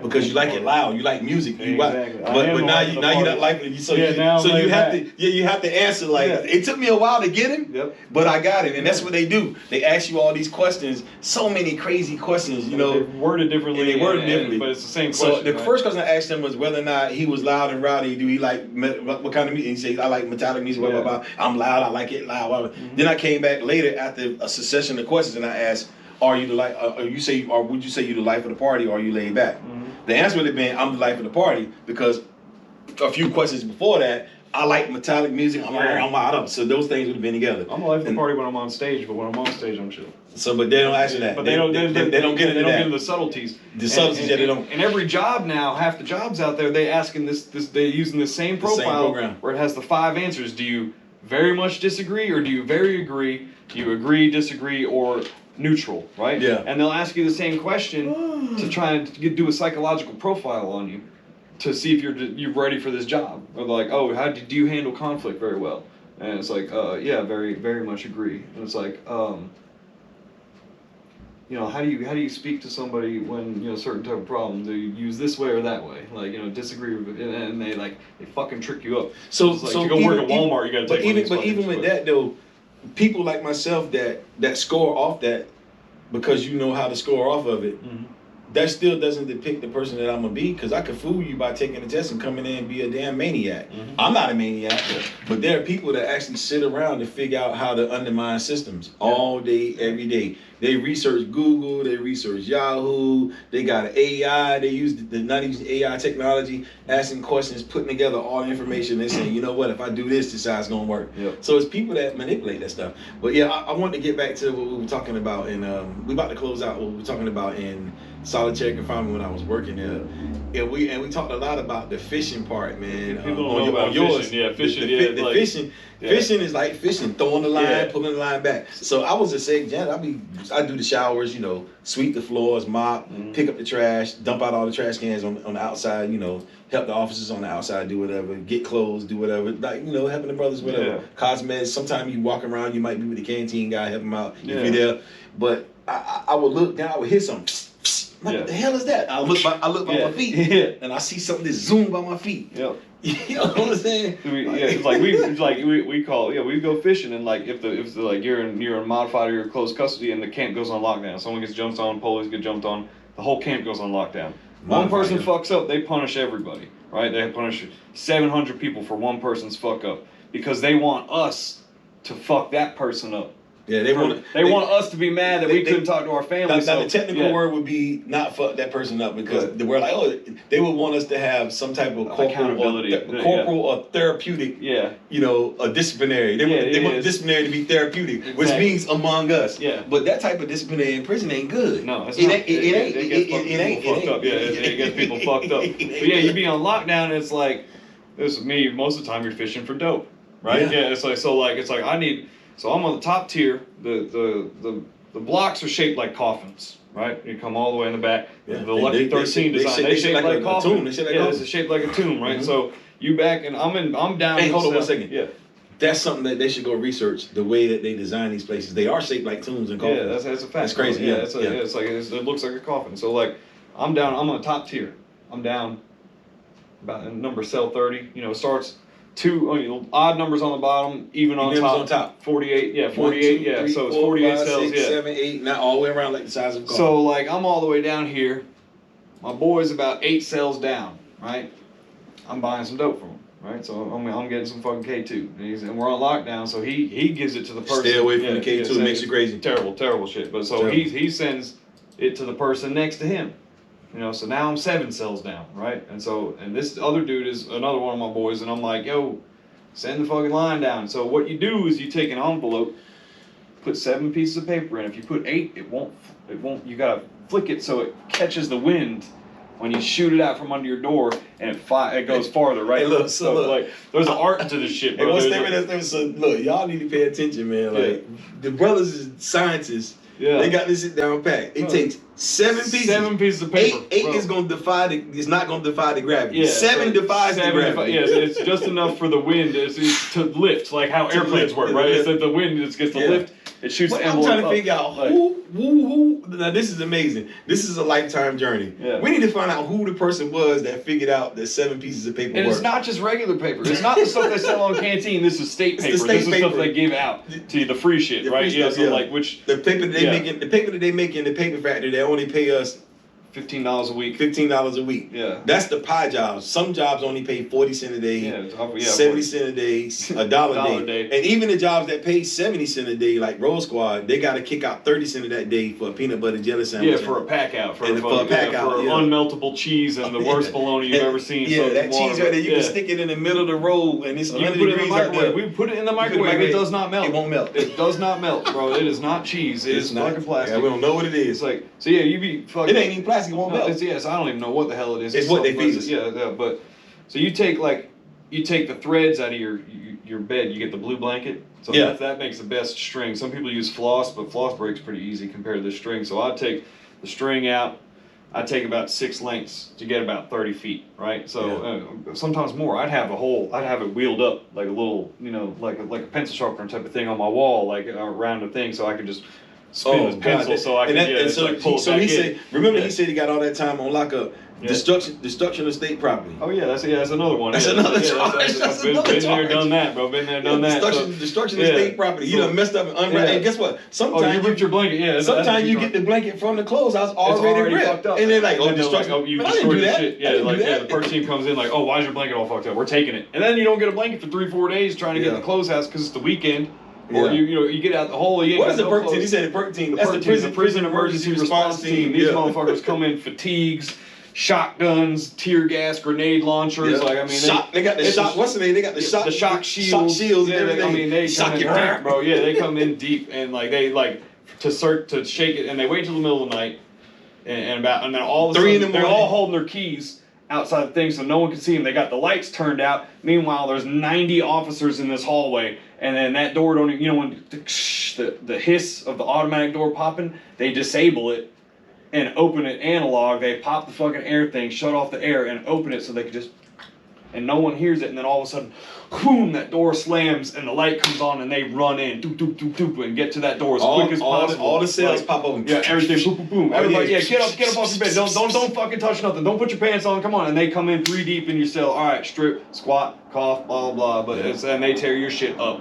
Dump your mail on the floor. Everybody downstairs in the day room. Yeah. You're sitting there with the plastic, the zip ties and shit. Yeah. You zip tied, sitting in your boxers on the fucking ground and shit, while these motherfuckers taking your pictures and mail and dumping them on the fucking floor and shit. But it's like, and those, like you say one wrong thing, they are slamming you on your fucking face, and then there's gonna be 20 people giving you a boot party back in the corner, and anybody else moves, you go and right, they gonna join right in and shit like that. But so yeah, you be in the cell, and so you take the thread out of the blanket, you loop it through I put it in the envelope, fold it up in the paper, and then you lick it shut. But I run the string back and forth under the glue, so it glues to that shit. And then I'll take tape. We don't have tape, so I'll take the off your meds, the prescription, which is also a misuse of medication charge. You peel that label off your meds, all of a sudden that's a B charge. You go to the hole for that. But I need tape. You need tape for all sorts of shit. So like, you just take the tape, put it on there, get it good, send it down, and so then someone has to make a hook, which is usually a comb, right? So you loop the thing in the comb. So that person, so I have the hook, so we call that the weight, is the envelope. That's the weight, right? So the dude sends the weight down, and it takes about 20, 30 tries, no, I can't see it. And you're down on the floor, here's the crack of your door like this. You got your face pressed down, you're like, I can't see it, send it back. Pull it back, you hear it, pull it back in, send it back, finally gets it out. So I have the comb, I got the hook, he's got the weight, and he sends it. So normal operating procedure is to send the weight, secure the line, then send the package, right? Okay, but this dude is a fucking noob. Like, he doesn't know what the fuck he's doing. He doesn't even get high or none of that shit, right? So he sends the fucking weight, and I see it go up. It catches, the lift was too much. He might have had like 6 sheets of paper in it, because he's an amateur. So like, it was too much lift. The envelope flipped up, went over the top tier down into the day room, right? I'm like, it went over the tier, pull it back. And he's going to pull it back. The line snaps. The envelope falls in the day room, right? And this is like 11 o'clock at night. There's no janitors, we're on lockdown, shit like that. Like, and so like, I'm like, yo, the line broke, pull it back, send a new weight. Oh, the dope was in the weight. I said, excuse me? What the fuck did you just say? He's like, the dope was in the weight. I was like, you never put the fucking dope in the weight. I was like, are you fucking serious right now? I was like, that's $50 laying on the fucking floor. So then you got the whole downstairs, every cell within visual shit, fishing to get it, shooting lines out, trying to catch that dope, like trying to catch the dope. I'm like, are you fucking kidding me right now? Like, and I was like, whoever gets that shit, I will give you half of it. If you can get my dope, and I will send the line over the tier down to the bottom, I was like, I will give you half the dope. So like, I had 3 of my buddies who were like, oh yeah, I'll do it. So you got them really trying hard to get the shit, and they're trying to work together. I was like, y'all gonna have to split that half. I ain't each gonna give you guys half. I gotta have some too, you know what I'm saying? But I stood at that fucking door from 11 o'clock at night till 5 in the morning to get that fucking envelope back upstairs. And we're all on lockdown. We are not coming out the cell. Ain't nobody coming in the shit. The police come in, everybody pulls the lines in and pretends like they're asleep. And then the police, they do a round, they leave and shit. They don't even look at the floor to see then it's wicked tuna. Goddamn, like deep sea fishing and fucking, like it goes down all fucking night. But, there's 2 shifts of people on modified or in close custody and in the hole. You got the normal people that stay up all day and sleep all night. Then you got the fucking people that nighttime stay up all night, sleep all day. Yeah. And then wake up all night and holler and goddamn be beating on the desk and fucking just talking about nothing for fucking 8 hours while everyone's asleep. And then like, people don't realize when you're in modified or close custody or in the hole, you share a vent with 4 people. Yeah. So it's like those are your 4 roommates. Like you like there's a 24-hour conversation that continues in the vent. You could hear the motherfuckers fart. Like, so, and you just be talking shit. Real. Like, you just be like talking about nothing. Be like, hey. I'm gonna tell you what's really wicked. When they get the tapping on the damn pipe, Oh yeah, so you're like you're not even in the block, but you're trying to holler at somebody a whole floor down from you, and you pump the water out of the toilet, and then you yell through the toilets, and you can it's like get on the phone, hey Paul, call him on the phone, ding ding ding ding ding, ooh, like pump your toilet. You could barely hear them, so then they pump the toilet, and then it's like a fucking speaker, like it's like them old little Dixie cups. You get the line, and it's all vibrations and shit. Yeah, but it's like... Hey, Bell South, what's up? Look us up. AT&T, Verizon. We just showed you how to make this. Yeah, that's a fact, bro. But it's like, the first time I saw it, I was like, what the fuck? Like, the dude's pumping the toilet and shit like that. He's like, I gotta holler at the dude on the second floor. I'm like, well, how? He's like, check it out. You sit on the toilet and get up, keep sitting and create the suction of your ass on the steel, and the water just fucking drains down. Drains down and shit. People do ridiculous things. I used to flush shit to just see what I could flush. Hey, so disclaimer again, like I said earlier in the thing, we have to always say this because people like to cut videos and they'll cut pieces and put stuff so that way we got the whole master tape. Like, don't be cutting out stuff like people and like this. None of my views or what I say reflects where I work at or the agencies I work for. These are my lived experiences, and that's why no, it ain't even personal opinion. It's what happened. No, it's facts. So it's like it's actual, it's experience, right? It's your experience. And that's how I got my job. I got my job being a community health worker for my lived experience. It says that you need to be impacted, just as involved, and they want people that's actually lived the life. Yeah, because I won't listen to nobody that's fucking like I go see a doctor that tells me about, especially with recovery, because I'm involved with 12-step programs and everything like that, and that's the whole concept behind it, is that one addict helping another. Like, I cannot have someone who's never lived on the streets, who's never shot dope, who's never been strung the fuck out and had been stealing from their own people to fucking pay for some dope that they didn't want to do, but they was sick. Just doing like, I can't listen to somebody that ain't been in my shoes. So imagine if I lived in the impacted neighborhood and this guy gets shot in the head. He's still living, the side of his face is hanging off, and he goes into an emergency room, and this 22-year-old or 23-year-old white female, is about 22, 23 years old, just graduated from college. She goes in there, and she has to go see him. Yeah. The first time, until she gets numb and broken in, how you think she's gonna react? She'll probably be in the bathroom throwing up, oh my God, whatever. But I'm the guy that comes in and say, hey man, how you doing, buddy? Everything's good? Are you okay? Well, hey man, I don't know what happened, bro, but we got to figure out what we're gonna do. The doctor's gonna be in to see you. Yeah. Hey man, just hold on. I'm the guy that goes in, and I'm used to seeing that. Yeah, but you're desensitized to it. Yeah. It's like when you get in prison, like it's like the first time I saw someone stabbed, I'm like, whoa, right? And then like by the end of it, it's just like, motherfucker getting stabbed over there. Like I ain't even looking up from my game of chess. I ain't even looking up, man. Yeah, it's just like you can hear the noise, that fucking pop, that fucking with the steel hitting flat, but you're just like, it ain't my business. Yeah. I'm not gonna put my nose in it. Prison, we don't see nothing, we don't hear nothing, and we ain't saying nothing. Nope. Yeah. I mean, it's so bad. They'll come around and make us all stand at the door in our boxes. Check your knuckles. And they'll check your knuckles to see if you got bruises and shit like that. That's cuts or anything like that. When we come into work or leaving work, especially in the kitchen, because no cameras and shit. And so I ain't saying nothing. Yeah, it's like you can't they coming into work, knuckles. Coming out of work. Hey, with that being said, though, this is deep though. Yeah. This is another thing I ask people too, man. I be asking some stuff, man. My mouth is crazy. It's not bad, but it's crazy. It's not bad, but it's crazy. I say, if people say I ain't ratting, I ain't snitching, I ain't doing nothing. So for me, my definition of snitching is you and me, we in the car, we going to rob something. I get caught, you telling me you snitch. Mm-hmm. I get caught, I telling you snitch. We know what we going to do. Yeah. Me and you in the car, and you riding with me. And you don't tell me you got a gun in the car, you don't tell me you got dope in the car, and you don't tell me that you're going to rob something. You're going to have to own that right there. That's a fact. If you're not, I'm going to tell you what's going to happen. I'm going to tell you what's going to happen. I'm not going to be the hard ass and go to jail. I'm going to tell on you right there on the spot. And when I say tell on you, I'm going to tell on you when I put these hands on you. Yeah. And while I'm beating your ass, I'm going to be like, yo. Be like, oh, that ain't your gun? Like, yeah, I got it. So you can call that snitching all you want to, but that's going to be ass with the snitching. That's what I mentioned the last one about how convict code is like, it's a fucking trap. The code, this is the code. The code is, if me and you doing bullshit, we keep our mouth shut. That's a fact. If a person's innocent and they're an innocent party, and they're not a part of that life, if they telling you they ain't snitching, they ain't a part of that life. You shouldn't be doing that with them anyway. I ain't about to do your time for you. Yeah, I'm not doing your time for you, man. That shit. You can call it. You can try to be the hardest person in the world. What if your son? Now this is deep. This is deep. See, you don't want to snitch. I'm gonna put you and see where you at.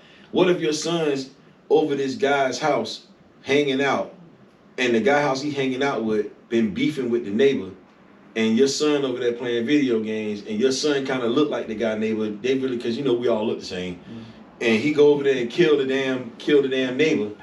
Yeah. Right. Yeah. And they get your son, and your son done came home while the guy out killing your neighbor. The son's home at your house. Yeah. Right. But they say it's your son. But they say it's your son, and they got your son. But you got evidence to prove that they want your son. Yeah. Is you gonna snitch on the dude that actually killed the dude? Yeah. Or you gonna let your son die and go get the death penalty and go do that life sentence in prison? Yeah. That's a fact. Wouldn't dare. Yeah. But you don't snitch though. Yeah. You got the evidence to show that it was the guy that did it, the other guy that did it. It might be some video footage from your house with the guy walking across the field to go kill the guy while you and your son sitting in the room playing the video game. Live streaming the video game. You gonna give over that evidence, or you gonna say, man, I'm from the streets. Yeah. Man, fuck that shit. He got to hold that. He shouldn't have been hanging out with him anyway. If he get the death penalty, if he die, he get the license. Come on, man. That's that mentality that keeps people in the streets. Yeah, that's crazy. That's I'm what not they saying, want. I'm not saying, hey, go put a poster board up and telling everybody and their mama. Don't do that. I'm not saying that. I'm not saying I don't condone that. Yeah. If me and you banging and doing what we doing, we committing crimes, man, shut your mouth. I shut mine. Yeah. But man, don't bring innocent people down, man. Hold your shit. Yeah, That's my hold your shit. Whatever you do, you can do whatever you want to do. You can go do who, what, why, what, when, but hold your shit. What's yours is yours. It's about accountability. Yeah, That's that's what we yours. touched on earlier about like if the fucking prosecutor wrongfully convicts somebody, they need to hold his shit. They need to hold themselves accountable, They need to not hold just his like shit. here's a slap on the wrist, keep doing what you're doing. Nah, fuck let me that. say you Like, need to go do this time. The same no, time. You the can't same prison time. like, yeah, you need to go to prison or no. Like, no. Ain't go no to prison. You need to go And do you that never time. stepping foot in a courtroom to Yeah. ever do no shit to represent or fucking prosecute no, anybody. what you Your need to law do- license is dead. What you need to do is you need to go to prison. Yeah. So Do the that same time. time that dude got, when you hid and tampered that evidence, the whole 20 years he did in prison, you need to take your ass in prison for 20 years. Yeah. I don't care if you 70 years old and you're gonna die in there. That way when you go in that courtroom, you do the law just. Now if it's unintentional, okay, it's some stuff that goes unintentional, and it's called clerical error, mistake, stuff happen. But the majority of the high percentile of stuff that's being done in the courtrooms is being done for political ambition, which means I'm setting myself up for a career to be a judge, to be some type of congressman or government. So I'm gonna do whatever I need to do. I need a 97% guilty rate. Yeah, you can't do that. It's like, so I can't take a loss on this shit like that. And then those are the people we want representing us and shit. Nah, ain't no fucking Tell the way, truth, bro. man. The truth ain't never hurt nobody. No, hell no. One thing about the truth is it keeps people in line and order. You know what I'm saying? Just tell the truth, man. That's all. I ain't asking for nothing, man. I ain't asking for no money, nothing, man. I'm just asking for truth. And we all got stuff, man. If I point at you, I point back at my finger, man. I need to tell the truth on stuff too. It's stuff that I probably lied about. Yeah, definitely. We all lie, man. But God, man, when it comes to dealing with people's lives like that, man, Jesus, man, tell the truth. Don't do that. No. That's for lawyers, prosecutors, people, probation officers, case managers, anybody that's in a position of authority that's over people that violate any type of law. Man, just tell the truth, man. The truth ain't gonna hurt you, man. The truth sets you up for being free and liberated. You scared of your job? You scared to keep your job? Yeah.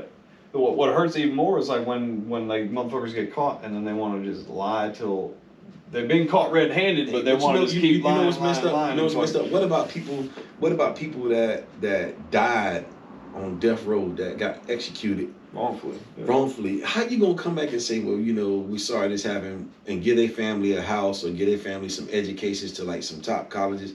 That don't pay for a body. Yeah. That don't pay for years and memories, like what I was talking about with my daughter all this time going by now, and I don't have a relationship with her.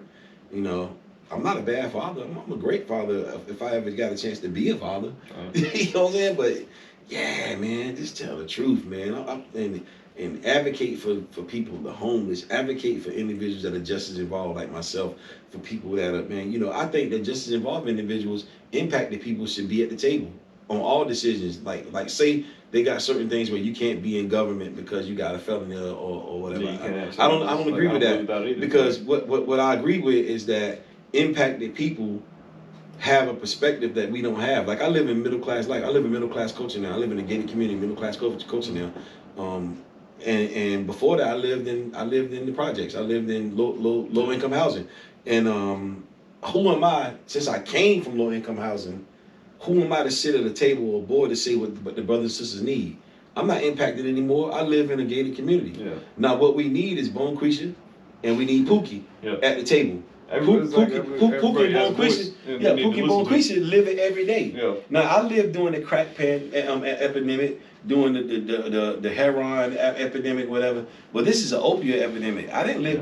Black people weren't doing no damn pills back then. Yeah, now it's everywhere. Now, black people, everybody doing pills. But what about the kids that live in low income housing areas that are impacted by this opioid epidemic? You know what I'm saying? I can't make that statement, even though I grew up in Jervey and Hillcrest, and I grew up in projects in Wilmington, North Carolina. I can't make that because I don't live that. Yeah. I live where I go. I'm walking with my dog. Oh, hey, Mr. Smith, how you doing? I'm in there thugged out. I got J's on, hats in the back, Tim's pants sagging. Yeah. I got Pitbull. He looking crazy. They scared to death of him. Yeah. He soft as damn wet Japanese cotton. Wet Japanese cotton. He soft as he ain't gonna kill nothing. Yeah. Something gonna kill him because he's so soft. He's you know living what a I'm middle class life too. But he living. I mean, I feed him salmon. I feed him damn. He's cantaloupe and watermelon and everything. Yeah, bougie pit bull. He's a bougie pit bull, you know what I'm saying? But they say, oh my God, he got a pit bull. They ain't even called pit bulls, man. You got American bullies, you got different names, man. Strathclyde Terrier, they terriers. He's a pit bull. Every pit bull's a pit bull. That's bullshit. But anyway, long story short, you know, we need impacted people at the table. I'm an advocate for impacted people being at the table. Like I said, my mouth is crazy, but it's not bad. But it's just, I say stuff that most people are scared to say, and I'm going to say it. And whatever come may will. Like I said again, I'm going to say it again. My job and the agencies that I work for have no impact. They don't endorse what I'm saying or whatever. They hired me because they know that I get the job done. They're not liable for what I say. They're not to be judged by what I say. You not to judge what I say because I hadn't said anything wrong. I just said some stuff that might make some people uncomfortable, but it's the truth. You know what I'm saying? And it needs to come out. In America, we're on Razor Wire Fields here with my man, Redbeard the Great. We need to get out of the slave mentality. We need to stop trying to be master and trying to keep people slave. The home of the free, the land of the slaves. We need, you know, slavery's over with. You know what I'm saying? People got guns, people own businesses, whatever, man. Stop holding on to that mentality, man. Let that stuff go. You know what I'm saying? One God, one love, one person. How you like Bob Marley, but you hate black people? You know what I'm saying? Oh, I love Bob Marley. Oh, you want to dance to the Temptations, whatever, man. Stop it, man. Even for the Mexican brothers, black people, man. Stop hating on your Mexican brothers and sisters. Mexican brothers and sisters, stop hating on your black folks. Indians, stop hating on, man, come on, man. We all got to get together, man. What you going to do when you go to heaven? Or have heaven here on earth, which is going to be the new heaven, new earth here on earth. What you gonna say, man? Y'all stay over there, man. Y'all over there, man. I'm over here. I'm over here with these folk. You know what I'm saying? I'm just being hard. I'm being real. You know what I'm saying? Come on, man. Come on, man. Hey, guess what? You know what? If we love each other, man, that's gonna change it all, man. Love conquers all, man. And I'm telling you, Christ is crucified, Christ is buried, Christ is resurrected, and He lives in my life, man. And I'm telling you, man, I live on love. What I do now, for what happened to the victims in my case, the alleged victims in my case, the mother in the case, everybody, the daughter, whatever, my life, I dedicated my life to service of people. And I give them my all, man. I go get people at night. Money come out of my pocket. I don't do reimbursements. I don't brag and boast about it. I do so much. I'm not telling you what I do. I'm just telling you a little bit. Man, if you only knew, and people, they will tell it. Yeah. I don't even want them to tell it, but they will. They'll tell it. Like, so that's my life. So when you hear me speak the way I speak for people that are hurt. Not that hurt people. That the hurt that people are going through needs to be heard and understood. Trauma informed again. And then you understand why people hurt and do hurtful things. When you're trauma informed, and when you're informed of the trauma that this person been through, instead of just judging me when I had dreads all the way down to my butt. Mm-hmm. I just cut my dreads off. I had dreads all the way down to my butt. But the same guy sitting at the table with you talking about general statutes, talking about HIPAA, talking about different Medicaid expansions and stuff like that, you know, and I don't know everything. And I'm going to be wrong. I'm going to make mistakes. I do need training. I got 2 of these and 1 of these, so I need to shut up sometime. I understand that. But when it comes to my people, individuals that are just as involved, and homeless people, man, I'm going to die for them. You know, that's me. I don't take that lightly. So for all y'all people that's home, in your nice, warm, cozy house, you know, riding past that brother that's standing outside Watching with the what's the name out saying, hey, feed me, whatever, man. Yeah. I don't care if he's getting that money to go get dope, man. Why is he doing that though? Yeah. You know, what's the trauma informed? What's the information? Are you informed on what traumas he went through to led him to get to that point? Yeah. That's what I challenge these people for my podcast that you got going on for what you're doing for my segment or episode that I'm on. I would challenge people to go research why people are trauma informed, what the trauma is, and how they can support that person. And then if a person's been just as involved and released from prison, man, do something for them, man. I mean, even if you got $100, because we all wearing J's, Giuseppe's, we got on nice shoes, we got Reeboks, nice cars, you know, a lot of us, man, a lot of people in the world, like Afro-American people are the biggest spenders. We spend billions of dollars a year on other companies. We make companies rich while we walk around and let our brothers and sisters be poor. Even white brothers and sisters that are impacted, that lived in our areas, that have been cast aside, ostracized of individuals that's not like us, they're over there with them. You know what I'm saying? But we, man. When we stand before God, man, he ain't gonna see no money. No. He ain't gonna, and we stand before him, you say when, we stand before him every day. Can't take that shit with you. You know what I'm saying? You can't take it with you. We stand before him every day, man. You never know who you gonna serve, man. You might go out one day, prime example, man. I could have 50 bands in my pocket. I could be walking around with 50 bands, just walking around that day just to give away money, man. And you see me with some dreads and you look at me like I'm crazy, but you 1 month behind on your mortgage, and you just looked at me, and you had a implicit bias or preconceived notion of me being a guy that's violent, that's black, that sell dope. Yeah, it's the social construct of the social society construct, tells you what. When you could have just had a decent conversation, say, "Hey, man, how you doing?" You could have opened up the door and say, "Man, I'm doing great. How's your day going?" Yeah. And I could have been like, "Hey, you know, thank you for telling me how you doing today, and I just want to know if there's anything that I could do to support you. How can I support you?" Yeah. And you might say, "Well, man, to be real, man, my rent is a month behind, and I need. You know what? Yeah. No, you don't have to do that. Yo, man, you the only person that spoke to me since I've been out here." And you see videos like that, you know what I'm saying? Mm-hmm. But yeah, it's just good to talk about, like, for people to see. Yo, that changes the narrative, man. People change, man. And it's like, stop judging books by the cover. All the best books I've ever read, I found in a fucking prison cell covered in duct tape. They say, didn't have a cover on them. So let me ask you a question. Didn't have a cover. Imagine if not all people, but a large amount of the people in the world lived like that. They did that. Like if they had that, it would be a different world. Do that. It'd be a different world. It'd be a totally different world and shit like that. And that's how. They're just wish for it. It's not ever gonna be like that. But you know what? What you're saying is what you get. You gotta start. It's gotta start somewhere and shit like that. And I try and say, and I said this the other day on my TikTok. If someone can change their gender, convicts, felons, we can change our lives too. That's deep. So and also. What you speak, what you think, man. So, you know, we change, like I said, CBI, cognitive behavior intervention. Changing our thoughts changes our lives and our paths. Speaking things become the core of our being. And we speak to the atoms in our body. We speak to the molecules in our body. Speak life to yourself. Yeah. Don't say, man, it's always been like this. This is all I'm going to get. Don't do that. Get up and do it. Don't do that. Just say, you know what? Today I'm going to do this. And no matter what the outcome is, I'm going to do it. 4 years ago, I'm sitting in a prison cell, writing letters home, signing them off, razor wire fields. I'm writing a bunch of people on there. You know, I was like, I want to do a podcast. I wanted it more than fucking anything in the world. I just got out of prison 2 months ago. I'm fucking flat broke. And what am I doing? I'm fucking doing this because people need to hear this shit. We need to have these conversations. This is our platform to tell these truths to everybody. Like, this is how we start this conversation.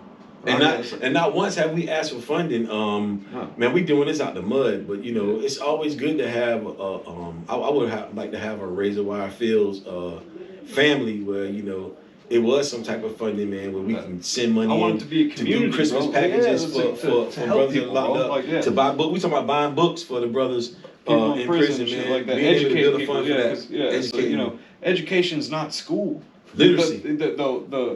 The term educate comes from the Greek word eduko, which means to deduce from. To make your own decisions, to be given all the evidence and to come to your own conclusions, right? And it's like people don't do that because they're not being given the evidence. They're not being given the materials, the resources to do something. Like I've been to prison a few times, And this is the first time I came out that I was handed like help, like people that I don't know, that like you, like and people involved in the foundation that never met me a day in their life, and were like, you know what? I believe you're capable of more. I want to apologize to you too. The brother been on me for about a month. Oh, yeah, you know, I need yeah. to get you in and record. I gotta get you. So we got in. But that's why I wanted to have him on the podcast, because I see that this man is nonstop. He got like what, 5 cell phones. He don't stop moving. Like I be talking to him, and he be talking to 5 other people.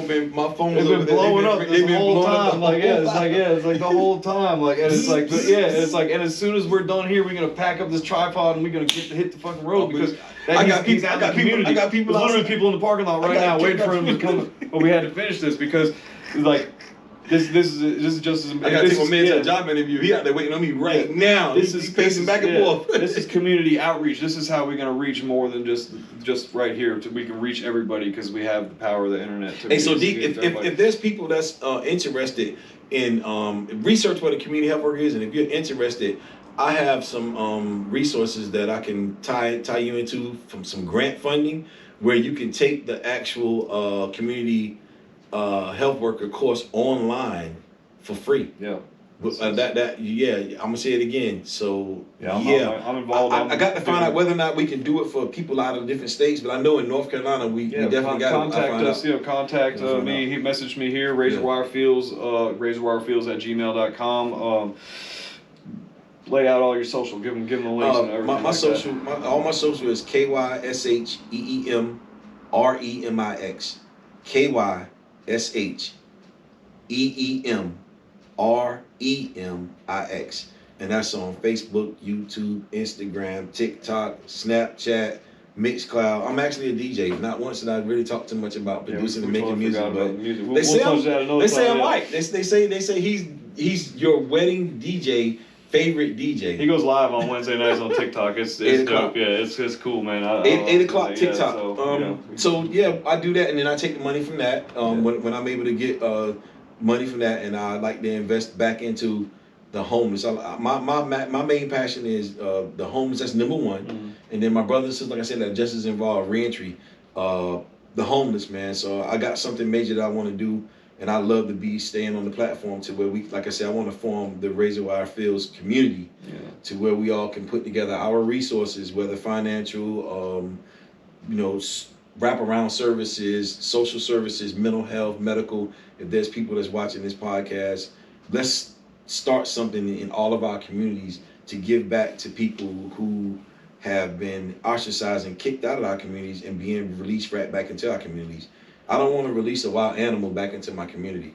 That's what people look at us like. No, and we're humans. But they say, man, he's going to be like a wild animal. As soon as he get out, he's been in prison 30 years. He has nowhere to go, nobody to do, no blah, blah, blah. He's going to be wild. It's going to be like a bat out of hell. That's what they say. Yeah, but if you give them the resources, and it's like with me, like, just I finally got a job, and like, I have like this utmost like gratitude for these people, and it's like it inspires me to do better. So it's like, I don't call people animals. I'm only using your language. What you say, they're gonna be animals. That's what you say. Demond don't say that. They're gonna be returning citizens. They're gonna be just as involved people. They're gonna be impacted people. They're gonna be people. They're gonna be my brother, my sister. That's the language I use. I don't use convicted felon. Or I can use the word formerly incarcerated. That's better. You know what I'm saying? Or convicted felon or convict.